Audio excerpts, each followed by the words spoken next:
வணக்கம் மக்களே. இன்னைக்கு பாத்தீங்கன்னா பீகார் தேர்தல் நிலவரம் பார்க்கும் பொழுது ரொம்ப ஒரு ஆனந்தமா இருக்குது. நல்ல அற்புதமா வெற்றி பெற்று வந்திருக்கிறாங்க பாஜகவினர். நம்ம வாழ்த்த முதல்ல தெரிவிச்சுக்குவோம். இதே மாதிரி தமிழகத்துல அண்ணாமலையை முதலமைச்சர் வேட்பாளர் அறிவிச்சு அதுக்குரிய நடவடிக்கைகள் எடுத்தாங்கன்னா உண்மையிலே சூப்பரா இருக்கு தமிழகம். ஏன்னா இந்த முள்ள மாதிரி முடிச்ச வைக்கலாம் நிறைய இருக்கிறாங்க.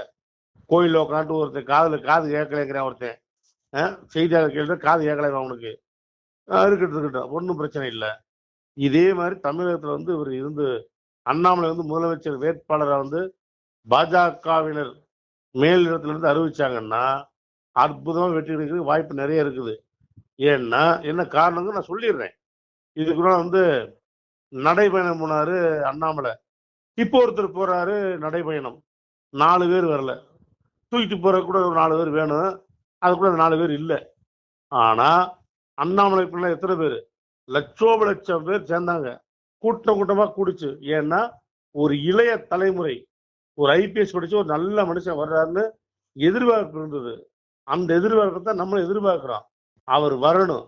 இப்பயாவது இந்த காது செவிடா போன பாஜக மேலிடத்தில் இருக்கக்கூடிய நபர்களுக்கு நான் சொல்றேன், இதன் மூலமாவது தெரிஞ்சுக்கிறணும். அதாவது நீங்க உங்களுடைய ஆட்சி, நீங்க மேல வடக்கு இருந்து நீங்க ஆட்சி பண்ணிட்டு இருக்கிறீங்க. ஓகே, இங்க தெற்க என்ன நடக்குதுங்கிறது கொஞ்சம் யோசிக்கணும்.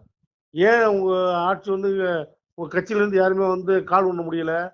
கேவலப்படுத்த ஒரு பிச்சை எடுக்கிற ஒரு நாய் ஒருத்தர் இருக்கான். அவன் எல்லாம் நோட்டான்னு பேசிட்டு இருந்தேன். ஆனா இன்னைக்கு நோட்டாவுக்கு மேல கொண்டு இப்போ ஒரு குறிப்பிட்ட சதவீதத்தை கொண்டு வந்தது அண்ணாமலை. நீங்க முருகனுங்கிற ஒரு நபர்லாம் வச்சிருக்கிறீங்க, செய்தி தொடர்பாளர். என்ன கிழிச்சு விட்டாரு அவரு? ஒன்றும் கிடையாது. சும்மா உக்காந்து திங்க வேண்டியது, நெத்திலே ஊதியை பூசிக்கிற வேண்டியது, அவ்வளவுதான் அவருடைய வேலை. நாங்க பார்த்துட்டோம். ஏன்னா இனப்பற்று விடாது இல்லையா? திருமாவளவனை எதிர்த்து கேள்வி கேட்டிருக்கலாம்ல. இது வரைக்கும் ஏதாவது கேள்வி கேட்டிருக்கிறாரா? வேங்கோயில் போனியா? மீசை முறுக்குனியா? ஒருத்தன் முறைச்சு பார்த்தா நீ அடிப்பியா? நீ என்ன பெரிய புடுங்கியான்னு கேட்டிருக்கணும். ஆனா இவர் கேட்கல. சிவாய நம. திருச்சிட்டம்பலம், தில்லையம்பலம், பொன்னம்பலம். சிவாய நம. உறவுகளே, சிவ அன்பர்களே, தற்போது தாங்கள் இந்த வீடியோவில் பார்க்கக்கூடிய இடத்துல ஒரு சிவாலய திருப்பணி ஒன்று நடந்து கொண்டிருக்கிறது. இந்த இடத்துல பார்த்தீங்கன்னா முன்பு ஒரு காலத்தில் ஒரு சிவாலயம் இருந்திருக்குது. அதாவது இந்த ஏரியா இப்போ ஒரு தென்னை மரங்கள், பனைமரங்கள் சூழ்ந்த காடாக இருக்கிறது. முன்பொரு காலத்தில் இங்கே ஒரு ஊர் இருந்ததாக சொல்கிறாங்க. ஆனால் இப்போது சுற்று வட்டாரத்தில் 5 கிலோமீட்டர் சுற்றுலா ஊரே கிடையாது, காடு. இப்போ இந்த இடத்துல ஒரு சிவாலயம் அமையிருக்கிறது. இந்த சிவாலயத்தில் இருந்த அந்த சாமியுடைய திருமணியை எடுத்து வச்சிட்டோம். திருப்பணி முடிஞ்சதுக்கப்புறம் பிரதிஷ்டை பண்ண இருக்கிற உறவுகளே, தற்போது இந்த வீடியோ பார்க்கக்கூடிய உறவுகள் தங்களால் முடிந்தால் ஒரு சின்ன உதவி செஞ்சு கொடுங்க. எங்கள் இடத்துல பொருளாதாரம் இல்லை. அதனால் பார்த்திங்கன்னா அந்த வேலையெல்லாம் அப்படியே நின்று போச்சு. பாருங்கள், இந்த அப்படியே பாதியிலே நிற்கிது இந்த சிவாலய திருப்பணி. பக்த கோடிகள், அன்பு உள்ளங்கள், தயவுசெய்து நீங்கள் உதவி செய்ய விருப்பமுள்ள உறவுகள் உதவுங்க. உங்களுக்கு கோடி புண்ணியம் கிடைக்கும். இந்த சாமியோடைய அருள் அனுகிரகம் உங்களுக்கு கண்டிப்பாக கிடைக்கும். இது ஒரு புகழ்பெற்ற சிவாலயம் கூட சொல்லலாம். சாமியோட திருமணியை எடுத்து வச்சிட்டோம். இந்த இடத்துல பார்த்திங்கன்னா ஒரு வாசி தண்டம் இருக்குது. அந்த காலத்தில் ஒரு முனிவர் யாரோ தவம் செஞ்சுருக்காங்க. அவங்களுடைய வாசி தண்டம் அவர் திருக்கரங்களால் எழுதின ஓலைச்சுவடி கூட இன்றும் இருக்குது, இன்னும் பாதுகாக்கப்பட்டு வருது. அது கோயில் திருப்பணி முடிஞ்சதுமே அதையும் நாங்கள் அந்த வழிபாட்டுக்கு வச்சுடுவோம். இந்த சிவாலய திருப்பணி சாமி திருநாமம் முக்தீஸ்வரர் அப்படிங்கிற திருநாமத்தில் வழங்குறாரு. நெல்லை மாவட்டம் நாங்குநேரி தாலுகாவில் இந்த சிவாலயம் அமைய இருக்கிறது. உறவுகளே, இந்த வீடியோ பார்க்கக்கூடியவங்க ஒரு 2 பேருக்காவது கொஞ்சம் ஷேர் பண்ணுங்கள். இந்த வீடியோ பார்க்கக்கூடிய யாராவது ஒரு சின்ன உதவி செஞ்சால் இந்த ஆலய திருப்பணி கண்டிப்பாக நாங்கள் வெற்றிகரமாக முடிச்சுடுவோம். பாருங்கள், அந்த வேலை எல்லாமே அப்படியே நிற்கிது. கல்லெல்லாம் இறக்கி போட்டிருக்கோம். இன்னும் நிறைய கற்கள் தேவைப்படுது. சுவாமியோடைய அந்த திருக்கோபுரம் பார்த்திங்கன்னா லிங்க வடிவிலே அமைக்க இருக்கிறோம். உதவுங்கள் உறவுகளே. உங்களுக்கு அப்பா சிவபெருமானுடைய அருள் நிச்சயம் கிடைக்கும்.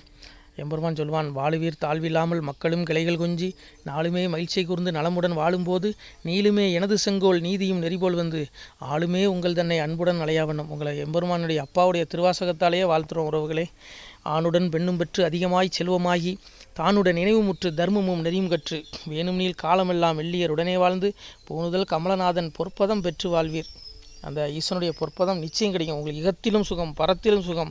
உங்களுடைய கர்ம வினைகள் மன்னிக்கப்பட்டு உங்களுக்கு நிச்சயம் மோட்ச வீடு கிடைக்கும். இகத்தில் பூரண ஆயுளுடன் நோய் நொடி இல்லாமல் வாழ்ந்து நீங்கள் பரவாழ்வும் பெறுவீர்கள் உறவுகளே. மக்களே, நீங்கள் எல்லாம் வால்பொன்னம் பதியிற் சென்று முக்கியமான யுகநில மதிலே தன்னால் கக்கிய பொன்கள் ஸ்வர்ணம் கைமணம் குளிர அன்னம் பொக்கிஷம் நிறைய வைத்து புகழ உண்டு இனிதாய் வாழ்வீர். இந்த இகவாழ்வும் பரவாழ்வும் உங்களுக்கு சுகப்பட அப்பன் ஈசனர்களால் வாழ்த்துகிறோம். இந்த திருப்பணிக்கு உதவி செய்ய ஒரு ஜிபே எண் சொல்கிறோம். இந்த எண்ணில் நீங்கள் உதவலாம். நீங்கள் இந்த எண்ணிலே நீங்கள் தொடர்பு கொள்ளலாம். ஜிபே, ஃபோன்பே, வாட்ஸ்அப் எல்லாம் இந்த நம்பர் தான். 93 85 44 31 06 93 85 44 31 06 இந்த எண்ணில் நீங்கள் உதவலாம். தொடர்பும் கொள்ளலாம். வாட்ஸ்அப்பும் இந்த எண்ணு தான், ஜிபே இந்த எண்ணு தான். உறவுகளே, முடிந்த அளவுக்கு ரெண்டு பேருக்காக ஷேர் பண்ணுங்கள். இந்த வீடியோ பார்க்கக்கூடிய யாராவது ஒருத்தர் சின்ன உதவி, நீங்கள் பெரிய அளவில் செய்யணும் கூட, நீங்கள் ₹1 நீங்கள் தந்தாலும் மனசார வேண்டி ஏற்றுக்கிறோம். உறவுகளே, உதவுங்கள். முடிஞ்ச அளவுக்கு கொஞ்சம் ஷேர் பண்ணுங்கள். நன்றி. சிவாய நம. திருச்சிட்டம்பலம், தில்லையம்பலம், பொன்னம்பலம். உறவுகளே, நம்ம இந்த இடத்துல வாழ்ந்து மறைந்த ஒரு சித்த மகாபுருஷர் பயன்படுத்திய பல 100 ஆண்டுகளுக்கு முன்பு உள்ள வாசி தண்டம் ஒரு சித்த மகாபுருஷர் பயன்படுத்தியது. அவர் திருக்கரங்களால் எழுதிய அந்த ஓலைச்சுவடி கூட பாருங்கள், இன்னும் பாதுகாக்கப்பட்டு வருது. இந்த சிவாலயம், நம்முடைய அந்த சிவாலய திருப்பணி முடிந்ததுமே எம்பெருமான் அவர் எழுதிய அந்த சிவனை பற்றி புகழ்ந்து எழுதிய அந்த பாடல் வரிகள் இதில் இருக்குது.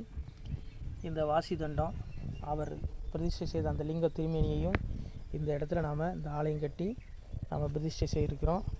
அனைவரும் இந்த ஆலய பிரதிஷ்டைக்கு கண்டிப்பாக வரணும். முடிஞ்ச அளவுக்கு வீடியோ பார்க்குறவங்க உதவி பண்ணுங்கள். உறவுகளை, பொருளாதாரம் இல்லாமல் திருப்பணி நின்று போச்சு. முடிஞ்ச அளவுக்கு ஷேர் பண்ணுங்கள், உதவுங்க. நன்றி. நம சிவாய. திருச்சிட்டம்பலம், தில்லையம்பலம், பொன்னம்பலம். இந்த புண்ணியபுலம் தங்களுக்கு உடான கூடிய வரும். உறவுகளை, நம சிவாய்.